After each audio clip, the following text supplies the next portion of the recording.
And this is why Karen Armstrong, I think, did such an extraordinary job in that book, A Prophet for Our Time, Muhammad, a Prophet for Our Time, because I think what Karen Armstrong, and she says this in the outset, that it was very disturbing to her to see the Prophet denigrated, the way he was being denigrated as a militant prophet, when she said, you know, this is a man who spent his entire life trying to solve the problem of human conflict. You know, this is what he was born into, a society of cycles of violence that were unending. He, right at the time that he was coming into adulthood, there had been a war that lasted 40 years over a horse race. You know, this was the Arabian Peninsula. 40 years over a horse race. And they even call it Harbu Dahis wa Ghabra. We even know the names of the horses between the Abs and the Dhibyan. 40 years. The man that started the war ended up becoming a monk because he said he could not bear he couldn't bear to look at the faces of his tribesmen, knowing the harm that he had inflicted and the pain and suffering that he had inflicted on all the people that died in that war. You know, Haram ibn Sinan, who's celebrated by Zuhair ibn Abi Sulma, the father of Ka'b ibn Zuhair, who praised the Prophet ﷺ. This is what the Arabs, this is what they were living.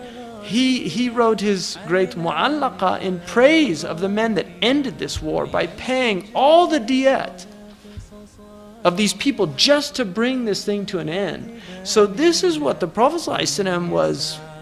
He was fighting to end these ridiculous cycles of violence that were endemic in this part of the world.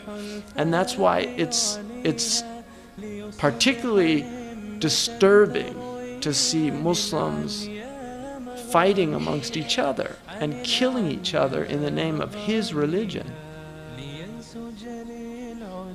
And he said, لا ترجعوا بعدي كفارا يضرب بعضكم رقاب بعض.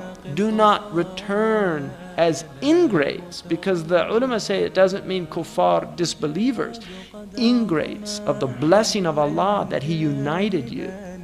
Don't become ingrates after this by striking the necks of one another.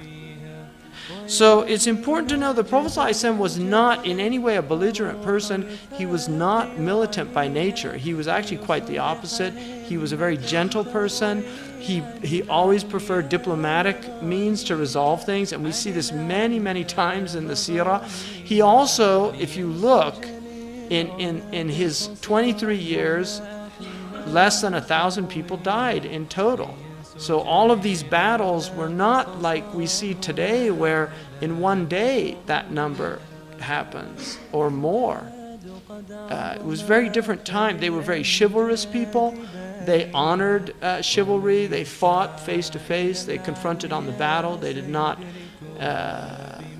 attack women and children. The Prophet ﷺ, when they found the dead woman, the Sahaba were looking at it and at this woman who had died in a battle, and the Prophet ﷺ asked what had happened, and Khalid ibn Walid, this was very late at Ta'if, Khalid ibn Walid had killed a woman, and the Prophet ﷺ said, go and tell Khalid, نهى رسول الله صلى الله عليه وسلم عن قتل النساء والأولاد والعسيف, that the Prophet ﷺ prohibited killing women, children, or servants, domestic servants. Now what that means in our language in modern times is non-combatants, because in the Arab world, the man, any man who was young, he had a sword and he was expected to defend like a militia.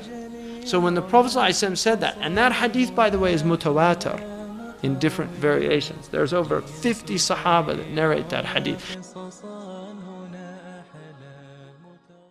محمد سيد الكونين والثقلين والفريقين من عرب ومن عجم.